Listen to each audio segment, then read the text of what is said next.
The Chicago Association of Realtors had an event today, Market Outlook 2026, and I wanted to share the statistics with you all of what we have to look forward to for this year as far as the real estate market, both residential and commercial.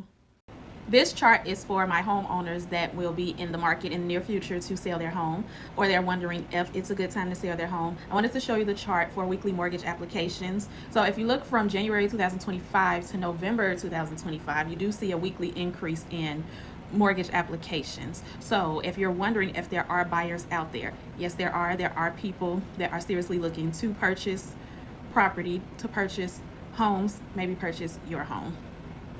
Another thing we talked about is if we are in a recession, or if there's going to be a recession, if there's going to be a market crash. And they were showing that people are behind as far as different loans, but not mortgage loans. Yes, some people are paying their mortgages late or not paying, but they're more so not paying their auto loan, their credit cards, their student loans, as you can see from the charts. So we have the Q1 2025 data of the percentage of people that are not paying these loans back.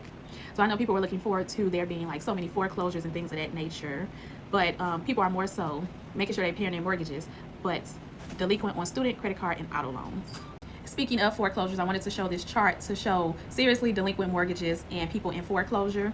So I know a lot of people are looking forward to that time frame around like that 2010, 2011, where it spiked at about 10% that people were in foreclosure or they were delinquent on their mortgage. And then fast forward to right after COVID, about 2021, 2022, there was also a spike at about 5%. But let's fast forward to Q1 2025. People that are delinquent on their mortgage or in foreclosure is a little bit less than 2%. So I know people were stating that, oh, home prices are going to be down 30%. It's going to be a crash. We're going to be able to get a real cheap house. The numbers are not showing that.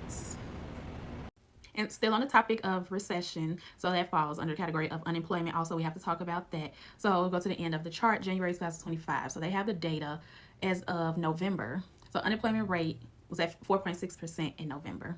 And then we also talked about wage rate rising and then consumer prices. And I know it does not feel like it, but the wage rate rose faster than consumer prices as of November 2025. So the blue line is the wage rate, 3.5%, and then consumer prices is the red line, 2.7%.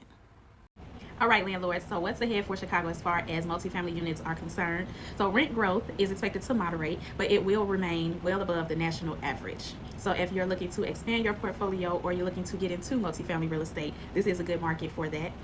Construction is increasing on the start of new multifamily units, so that's a good thing. And then premium assets, those huge apartment buildings, they're projected to continue to be in the lead as far as rent growth.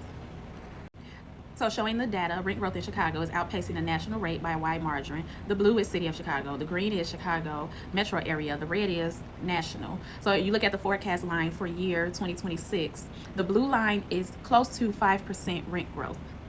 And then you look down at the second chart, rent growth is strongest for premier product.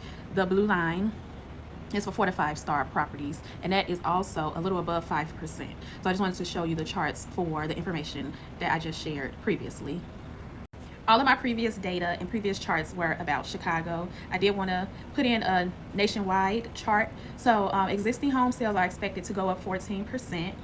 New home sales are expected to go up 5%. The median home price is expected to go up 4%. Mortgage rate is expected to be around 6%, because right now it's at 5.99.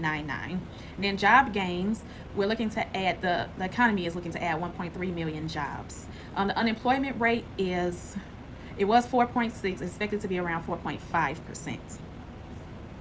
All right, I hope that video was informative. I hope I answered any lingering questions. I know I hear a lot about the market and everything of that nature, so I wanted to come to you with the data, with the facts, so there's no wondering, there's no guessing. If you have any additional questions, you can get in contact with me anytime. My name is Lori Sanders, your trusted Illinois realtor. Talk to you soon.